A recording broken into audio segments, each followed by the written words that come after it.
ሰላም እንዴት ናችሁ? አንዳንድ ጊዜ ከመተዋችን በፊት የምንሰራቸው ስህተቶች አሉ። እግዚአብሔር ሲዘገይ እግዚአብሔር የሌለ የሚመስለንም ሰዎች አለ። ጸለይኩ፣ ሞከርኩ፣ ደከምኩ ግን ምንም ነገር የለም እግዚአብሔር ምንም እያደረገልኝ አይደለም ብለን ሁላ አስበን ሊሆን ይችላል። ምናልባት ዛሬም አንተ ይህንን እያሰብክ ሊሆን ይችላል። መጽሐፍ ቅዱስ ላይ ለአብርሃም ምንድን ነው ያለው? 20 ዓመት ጠበቀው፣ 25 ዓመት ጠበቀው። ይሄን ሁሉ ዓመታት እግዚአብሔር አንድም ልጅ አልሰጠውም ነበር።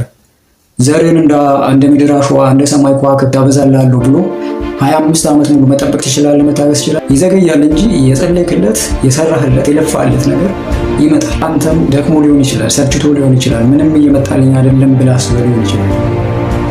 ግን ቦታው ላይ ለመድረስ አንድ እርምጃ ቀርቶ ቢሆን የጀመርክበትን መንገድ ሳታቋርጥ ወደፊት መሄድ፣ አሁን ያለንበት ቦታ ልንደርስ ያቀድንበት ቦታ ላይ አንድ እርምጃ ሊሆን ይቀራል።